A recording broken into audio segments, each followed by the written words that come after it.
everyone. Well, welcome to the second talk in the control room today. We're going to be speaking with Julia Clergerie, who has graduated from a French engineering grande école with computer science major. She moved to London 4 years ago and started working in a startup specializing in NLP before joining Monzo a year and a half ago.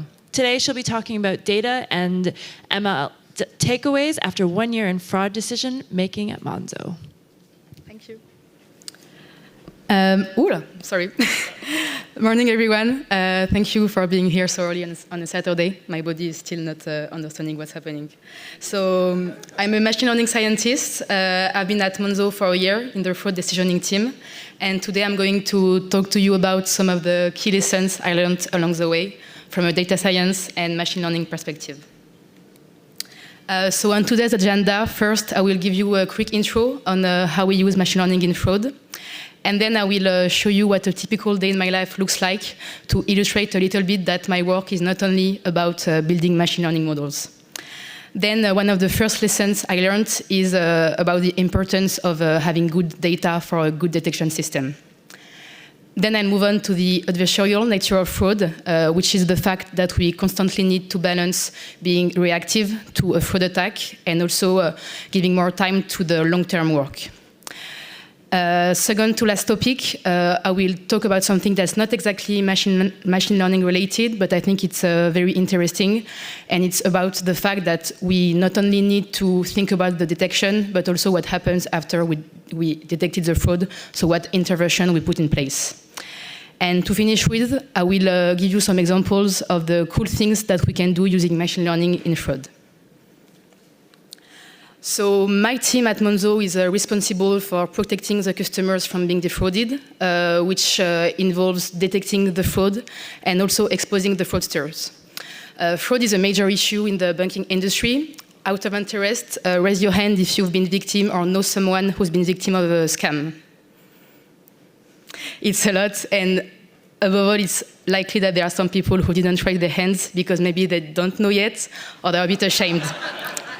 But you are not alone, because we estimate that 1 out of 15 UK residents in 2022 have fallen victim for a scam.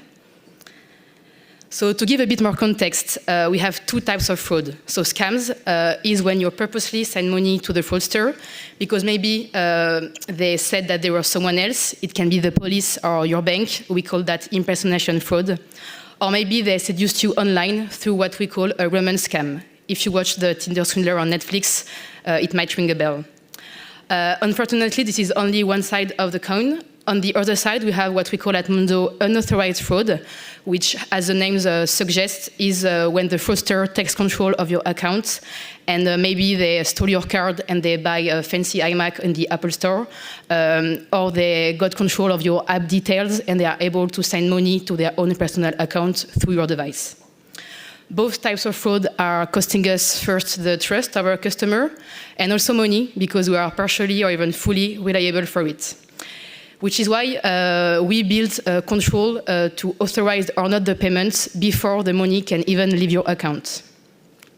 So to give even more context, let's have a quick view of what a fraudster's journey looks like at Monzo from the unauthorized case. So maybe something that can happen is that you lose your phone and the fraudster takes control of it. Then they will try to send money to their own personal account. In the background, as you can see, we run a set of rules and models to authorize the payment. Hopefully, one of these rules will detect that it's a fraudulent payment and hold it and ask the fraudster to provide a proof of identity with a selfie video. This is one of the various ways that we have to expose the fraudsters where we suspect that it's unauthorized fraud. Hopefully, they will fail to authenticate as the genuine customer, so we will keep the device blocked until further notice from the customer. It can happen that the day after, we will receive what we call a fraud report, which is the customer telling us that their phone has been stolen, so we will keep blocked the device for good. In the future, we will use this case as a true positive to build our decision functions. These decision functions often involve a machine learning model that outputs a probability of being a fraud. So let's have a look at what it takes to build these machine learning models. So at Monzo, we are quite proud of building our own machine learning stack. So here are the key principles that we follow. The first one is that machine learning engineers work in an end-to-end fashion. So we do both the model prototyping, the training obviously, until the shipping into production.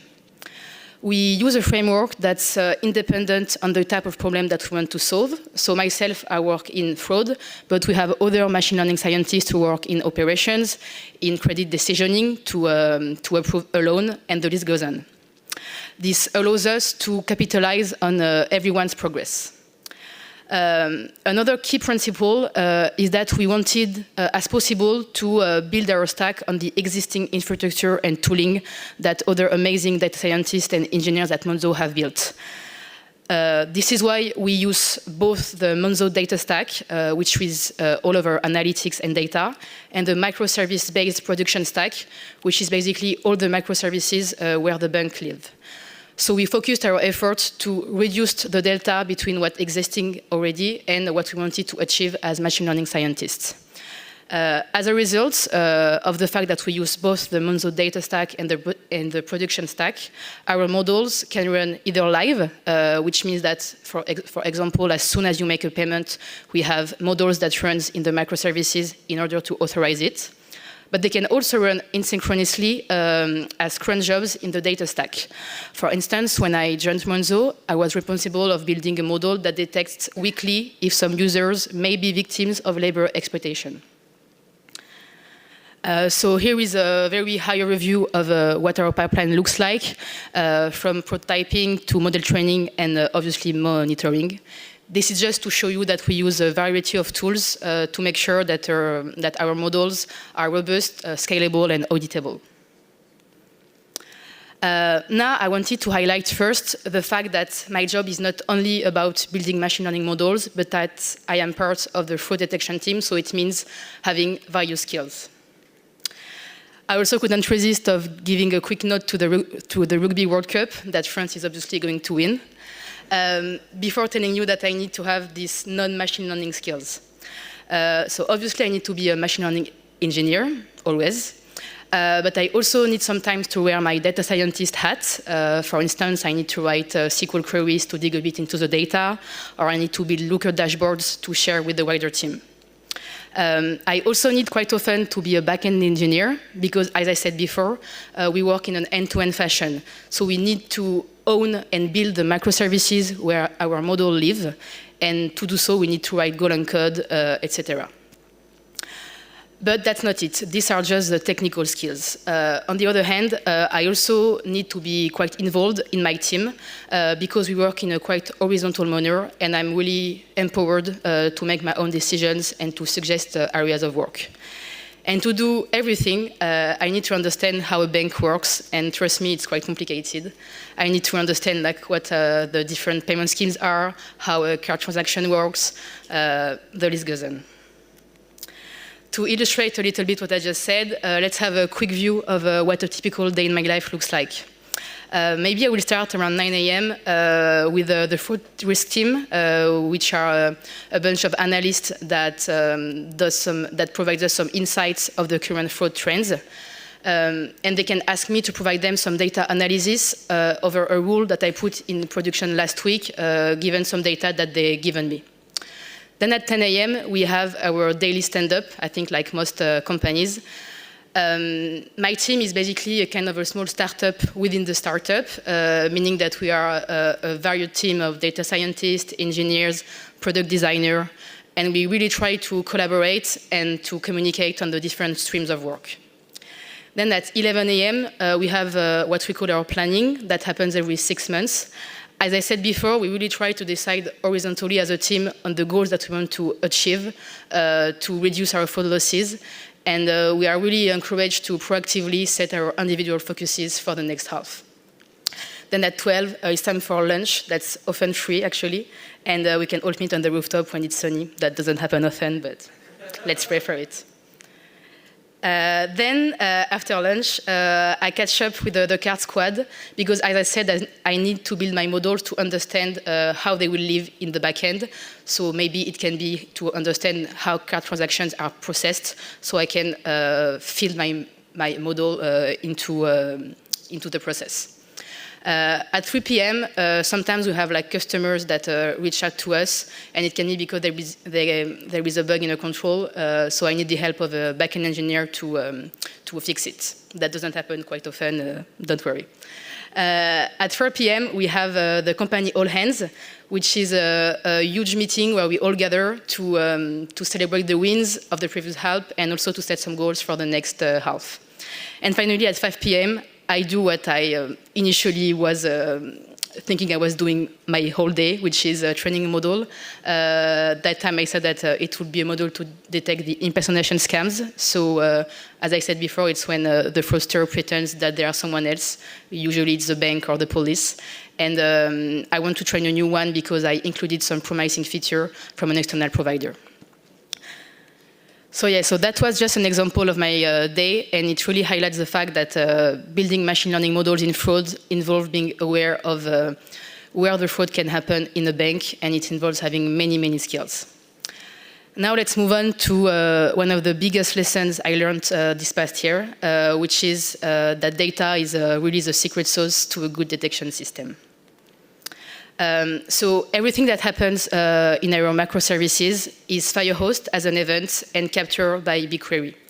So in our data stack, we use data models to translate these production events into readable data.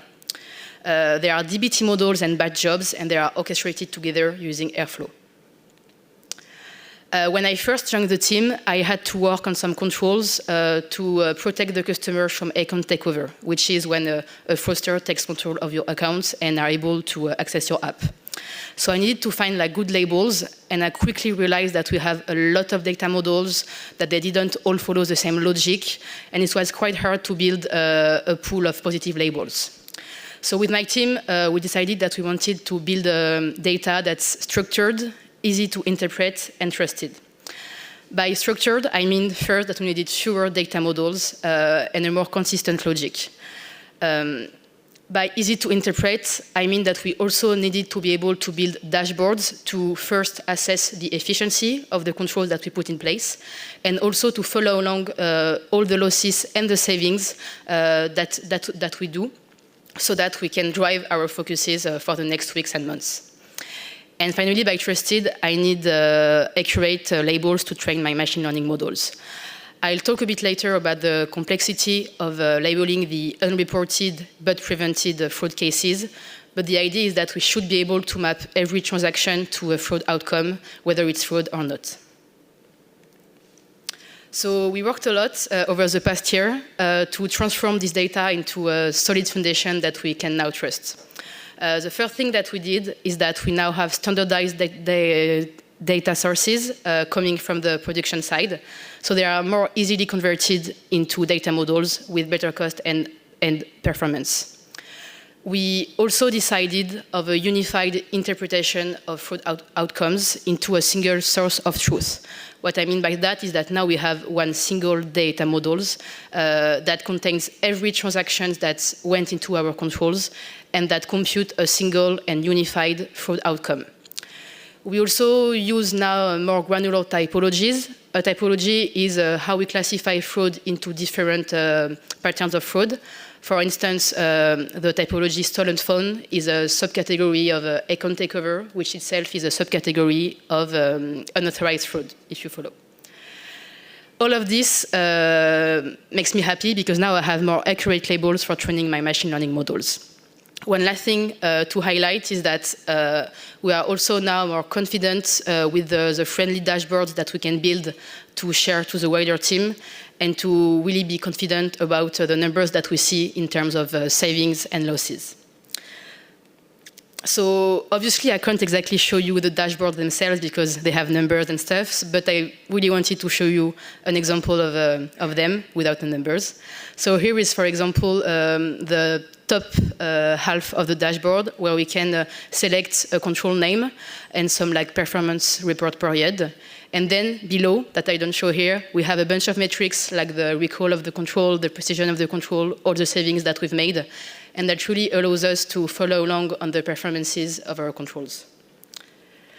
Then again, I couldn't really show you the numbers, but that's another type of dashboard that we use that shows all the fraud reported per topology every week.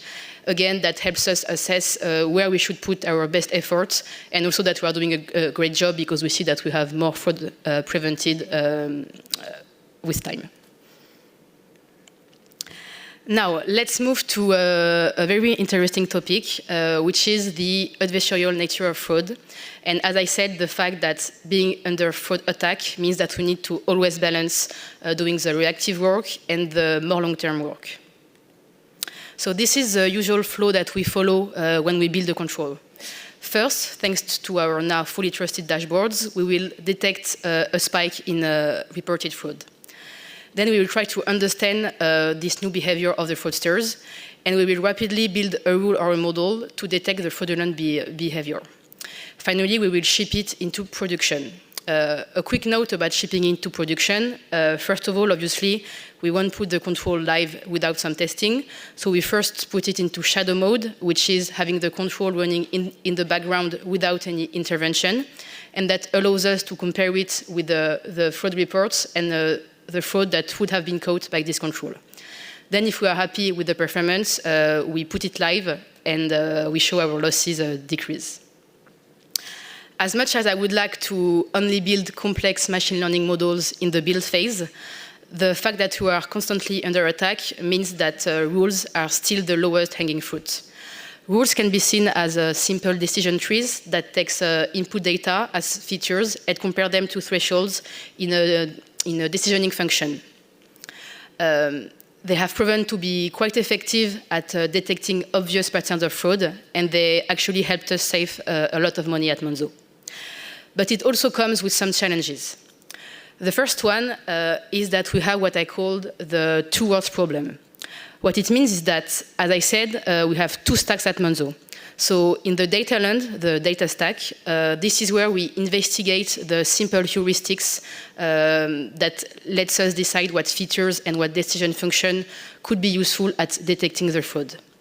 But then we need to translate it into the production world and to reproduce those features and those decision functions and make sure that they are actually having the same performance as we had with historical data in data land. So how do we make sure that the features and the decision function are actually reproduced identically from data to the production land? To do so, we built a new rules decisioning engine that both allows us to react faster to the fluctuations in the financial world, but also solves this two-word problem. The main thing that we introduced is that now we use a standardized way of writing the rules using the Starlac library.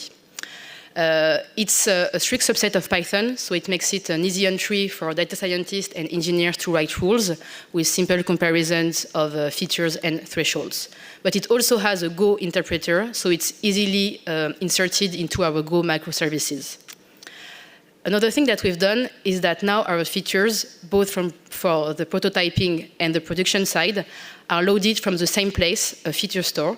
So they are consistent and reusable across the controls, because sometimes we use the same features for different controls, and also across the stacks. We make sure that during the prototyping, we use the same features as the one that will be loaded during the live setting of the control. One last thing that's quite interesting is that now every time we run a control, we will send an event that contains the features that were used and also the decisioning function that was used. In that way, in the data land, we can easily backtest on real-life input data and real-life decision function, historical performance of the rules, and also optimize the thresholds of every rule. that reduces human input in like guessing the right thresholds, and hopefully it improves the performance. But the problem with this rule-based approach is that fraudsters are really annoyingly adaptable. So as soon as we ship a rule, they try to find ways around it. As we said in my team, it can quickly become a game of a whack-a-mole. So the problem with the rule, as I said, is that first it has only limited intelligence. You can imagine that it can only handle a limited set of features, and it needs human input to guess the rules. Also, sometimes to reduce the false positive rate of these quite blunt rules, we need to add a lot of constraints, so it's some if and else statements. So it becomes quite time-consuming to write the rules, and also it's not easy to read. Finally, as I just said, they can become quite easily reverse engineered. Fraudsters always try to guess the rules and to bypass them. So as I said, it can become a game of a whack-a-mole. So now that we have a nice tool that's quite accessible for data scientists and engineers to write the rules, I can focus and invest more time on building machine learning models to bypass those limitations. First of all, at Monzo, what we do most is building typology-specific control. What I mean by that is that we will try to train model on a specific category of fraud, and we hope that the patterns that will be learned will effectively catch the fraudsters. For instance, I worked on some controls that predict if a payment is an investment scam. Machine learning models also require less human interaction. They can internally define their own complex decisioning functions, and they can use a wide range of variables compared to the rules. And as a result, they can detect way more complex patterns, and they are more accurate, which means higher recall. We catch more fraud, and they're also more precise. We can reduce our false positive rate. Now that we build these controls, whether they are rules or model, we cannot just put them in place and wait for the best. We also need to think about what intervention we put in place once the fraud has been detected. Here is a very high-level, again, overview of what happens when you make a payment. I highlighted the 3 places where we need to make a decision that goes beyond the simple detection of the rule. First of all, having a lot of rules and models, I call them rules here, but it's rules and or models, is great. But we need to decide how to combine them in a smart way. We need to decide what thresholds we assign to them, given the resources that we want to allocate. Obviously, we want the more performant models to have the more resources.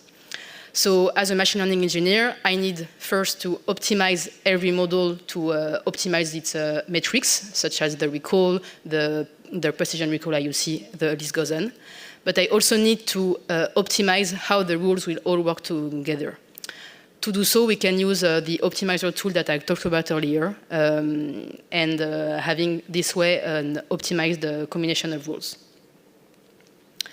Then we need to trigger the appropriate friction. By friction, I mean what intervention do we put in place once one of the rules triggered to protect the customer from having their money losing their account. It has to be appropriate because let's say we suspect from a rule that your payment is a scam. Asking you to authenticate will do nothing because you will still want to send your money to the scammer. It also needs to be efficient. As I said, we have a way for unauthorized fraud to expose the fraudster with a selfie video. But earlier this year, we had some issues with fraudsters that were able to upload videos of videos, which are selfie videos of the customers that either they collected through phishing websites or like directly from the customer through social engineering. And it was bypassing our controls. So in order to fight that, what we've done is that now our selfie video have a script that's dynamic and auto-refreshing, so the fraudster don't have time to ask the customer to upload their video. Another issue that we face at the moment are deepfakes. That's quite a hot topic. And in order to fight that, we also partnered with a third party to detect liveness. Obviously, we could in the future build such models in-house. But at the moment, we still don't have enough data to train any machine learning model, so we rely on existing vendors that do state-of-the-art in liveness detection. And after the friction or the intervention is applied, this is when we need to make the final call. Because all of this has happened while your payment is being blocked. So we need to make the final decision quickly. Maybe to do so, when we created a review task, which is we block the payment, we suspect it's a scam, and we chat to the customer, it will help us to collect information from the customer to assess if it was actually a scam or not. This is very, very important that we find the correct decision and that we assign the correct fraud label to the case, because we use that as a feedback loop to be able to capitalize on existing performances of the rules and to retrain all our models based on the fraud we catch. So this feedback loop is very important, and we put a lot of effort on making sure that every transaction that's caught has the correct label applied to it. Finally, some fun topic I hope for you. I wanted to show you some of the challenges that we face daily as machine learning scientists in fraud, and also all the exciting stuff that we are currently investigating in the future. So here are a list of all the challenges that we solve daily. Some may be familiar to the data scientists in the room, some may not. Let me go into each of them quickly. The first one is obviously labels imbalance. Hopefully, in fraud detection, we have a highly imbalanced data set. But it's a shame for like machine learning people because it's hard to train our model on. So a quick overview of the things that we do to bypass these limitations is obviously undersampling a bit the negative class, or creating some sample weights based on the amounts of the fraud, so that we put more emphasis in our loss functions on the higher cost fraud cases. As I said before, most of our models so far have been typology specific. The problem with that approach is that even if it provides a good coverage to the typology it is targeting at fighting, it's slow to react to changing fraud attacks, and it cannot really spot new modus operandis from the fraudsters. So what we are currently building is a typology agnostic approach. It aims at detecting the short-term changes in the customer typical historical patterns of activity. Because what I learned so far after a year in fraud is that whatever the fraud typology, it always involves a change in the customer behavior. With this model, we'll have first base coverage to the new MOs, which are the new patterns of fraud. And it will also reduce the need and the frequency of the tactical interventions, which are other rules that we need to quickly put in place when we are under attack. Another challenges that we have is the fact that we have some missing labels. As I said, we have some controls that sometimes block payments and that do not get reviewed by anyone. So we cannot really assess if they were fraud or not. We have some heuristic to infer the performance of a control. For example, we have some controls that will block a contactless payment if we suspect it's fraud, and we will ask the customer to insert their PIN, and hopefully if it's the customer, they will be able to do it. If it's the fraudster, they won't have the PIN, so they will be exposed. And in order to understand if someone that drops out from the payment was actually the fraudster, we can compare the dropout rate of the control to the dropout rate of any payment that is ever made at Monzo. Then to train our models, what we do is that we calibrate the probabilities of our models to create kind of confidence score for every transactions that got caught, and we use that as sample weights in our loss functions. Another interesting thing is, as a bank, we are regulated. So we need to be able to provide some interpretation of the features. We need to explain that there is no bias in our models, and being able to explain what features are the most predictive. To do so, we use tools like features importance or the Shapley values. Also, the machine learning teams at Monzo, we built our own model store. So we are able to trace all of our models by uploading them to the same place, along with all the metadata that we need, like the training performance metrics, the testing performance metrics, what training dataset we used, the list goes on.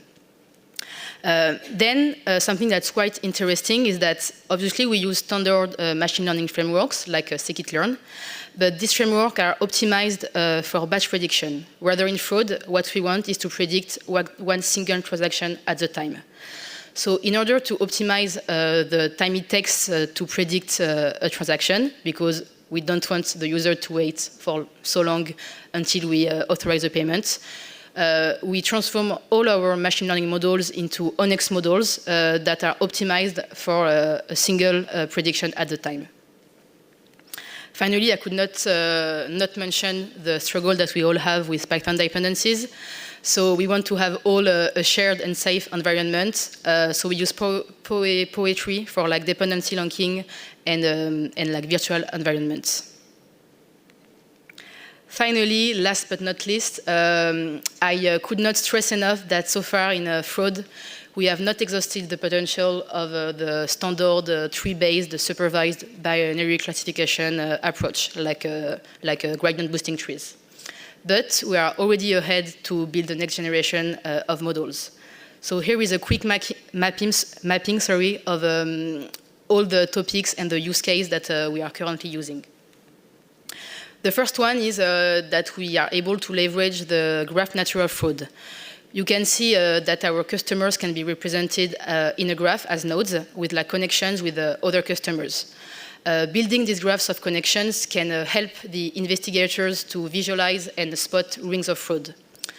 We can also compute the node structural properties, such as to how many users each node is connected, and we can use that as features in our machine learning models.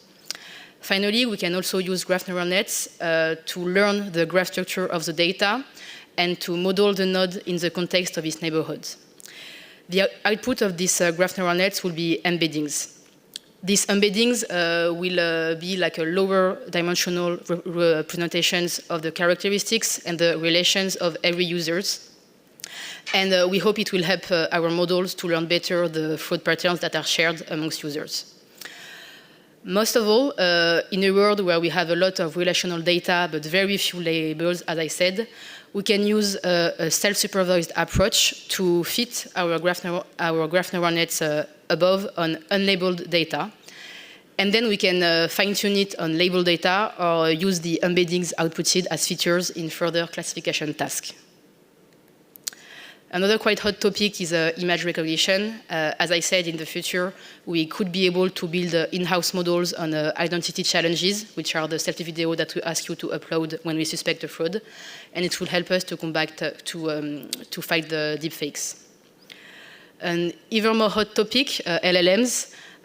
We have different ways where we can use LLMs in fraud detection, but it's more in the later stage and not in the detection itself. For example, I told you that we really rely on the final outcome that is decided by the fraud investigators to have our labels. So we can run the LLMs on their nodes to better classify the fraud into different categories. It can also help us to detect new patterns of fraud because it would be like topics that the LLMs would not have seen before. And finally, as machine learning people, we could also try to run these LLMs on like these fraud nodes to infer the features that might be used by our models. One last thing is that obviously fraud has a sequence aspect of it. So we also think about using recurrent networks to feed sequences of transactions and predict if the next one can be fraud. So what we learned today, first thing is that we have our own machine learning stack at Monzo, and we are quite proud of it. Over the past year, we improved the data quality a lot, and we still do. We do have every day to balance the reactive work to the fraud attack by building rules, but we also really invest time in being proactive with our machine learning models. My work is this way extremely varied and impactful, but having impact requires always thinking about the intervention that we put in place. And finally, I hope you saw that we can do really fun things in fraud using machine learning. Thank you for listening, and we are hiring.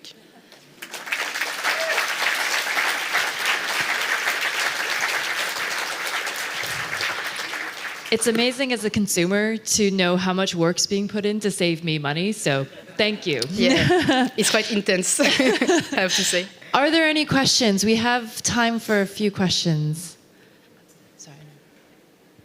Yeah, so firstly, thank you for this presentation. So I have a question with regards to learning and development. So I understand that you've also had to do quite a bit to understand how, of course, how a bank operates, but have you done much learning and development to build upon the existing technical skills during your time at Monzo? I'm sorry, I didn't quite understand the last part, sorry. So it's a question on learning and development. So have you done much learning and development to build upon your existing technical skills? Yeah, way more. So when I joined, I was mostly proficient in like machine learning. And because we work in an end-to-end fashion, as I said, we spend a lot of time writing Go code in the backend services. So yeah, with the help of the other like software engineers, I upgraded my skill quite a lot on the non-machine learning skills. All right, thank you. Sorry, with the shift in financial needs, either personal needs or due to disasters in the world, probably during COVID or war or anything that's happening now, how does your model help with concept drift or behavioral drift in legitimate card holders? I'm so sorry, I can't hear you from there. Okay, so maybe put your mic a bit closer to your mouth. I'm so sorry. all right, so there is a shift now in financial needs, probably either personal needs or due to natural disasters like COVID and war. Yeah. So the question is, how does your model deal with concept drift or something you can call behavioral drift in legitimate card holders? Sure. So first of all, we have monitoring in place to always monitor the performance of our models. So we can see if there is a shift in like the performances or in the features that we use have shifted. If we see that, what we usually do is that we will retrain the models. We will try to remove the bias that we can see from the features. And yeah, I think everything relies on having a good monitoring tool to make sure that our models are still having the same recall and like precision that it used to be in the past. Okay, thank you. My question is around the true positives that we are generating. So when we are detecting a fraud, we are most focused on like getting true positive caught, but in that case, we are also generating a lot of false positives. Yeah. So do we have any system or control in place for that? Yes, so one of the big focuses that we have is not being too annoying with the customer. So we always have to balance the precision and the recall.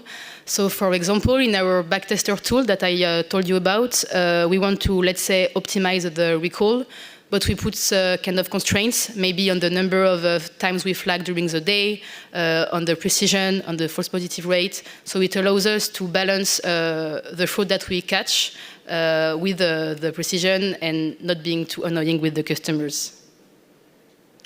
So I've got two questions. The first one is, how is the training done? Is it done incrementally or it's done in batches? Because since what you're working on is fraudulent transactions, I believe that there might be some new trends in the way frauds are being done. So maybe it should be done incrementally. Yeah, so as I said, in the past we've mostly done typology-specific controls. So we already knew some of the typologies that we were under attack from. So we were building models on impersonation scams, on stolen phones. And the fact, as you said, that there are new typologies that emerge very quickly, this is one of the reasons why we now build this typology-agnostic model that is not focusing on, at one single type of fraud, but mostly at the customer changes in their short-term behavior. So that allows us to, first of all, save some time when we are under attack. We can still like fight the fraud, and also, we just use that as a base coverage to these new typologies. Thank you for the answer. Then the second question is, I would like to know what the data stack at Monzo looks like.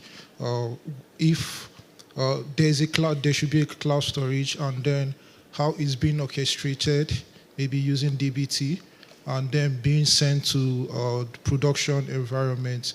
Just a brief overview of what it looks like. So are you asking how our features are built? No, the data stack, how the data is being stored, extracted, and loaded into training environments. How our what, sorry? The data stack, how the data is being stored. So as I said, in the production world, everything is Firehosted into BigQuery. So we store it in our data stack, and then we build like data models to read the data. Yeah, thank you for the presentation. You mentioned that having rules, for example, is a reactive measure, and it's kind of low-hanging fruit. But obviously, I think that you want to rely more on models if you can. So obviously, there's a trade-off. Like, how do you manage that kind of like not being too overly reliant on rules and kind of keeping that in check? Yeah. So one of the main things that we've done is that we hired more data people and engineering people to be able to do this more like reactive work, while me and other machine learning people can work on the long-term side. The fact that we now built this tool that allows almost everyone to create rules and to quickly ship it to production, it allows us to be even faster on the reactive side, so it doesn't take that much time and we can still focus on the more longer term things. But in the past we've been, we've improved a lot on that side because sometimes it was quite intense, always building rules to fight the attacks. How do you balance between coming from a non-finance background and relying on the numbers as opposed to financial literacy? I think that fraud can be related to anything. It doesn't have to really be finance. So, I mean, what's interesting is that even if I come from a non-finance background, there are so many people that are specialists in like the bank and the regulation that at Monzo I can just ask questions and I'm given answers every time. So it's not a problem. Hi, thank you very much for the talk. This might be a, long-winded question, so if there's no time, feel free not to answer. But I'm really wondering about embeddings, because it seems really interesting, but I'm not sure if I got the concept right. So I'm just wondering whether you could elaborate on that. So I think the main thing is, as I said, we don't have a lot of labeled data, but we have a lot of relational data. So we are able to link every customers to other customers, to merchants, to counterparties. So what we can do is train models to get embeddings for every users that hopefully would encompass all the characteristics of every users in the context of their surroundings. So kind of similar users will have the kind of same embeddings. And then based on these embeddings, we can either fine-tune this model but on label data, so we can have hopefully better understanding of patterns of fraud that are kept into these embeddings. Or we can use these embeddings for every users as a features in our classification task that will help us to reduce the number of features that we already use in the classification task and having just one and other things, but one embeddings that takes everything into account and predicts if the transaction is a fraud. I hope that makes sense. Yeah. If not, you'll be downstairs as well, right? Yeah, obviously. Thank you very much, Julia. Unfortunately, we don't have time for more questions, but you will be able to find Monzo downstairs. Please enjoy the coffee or tea downstairs for the break for the next 30 minutes and meet everybody in the community. Thank you.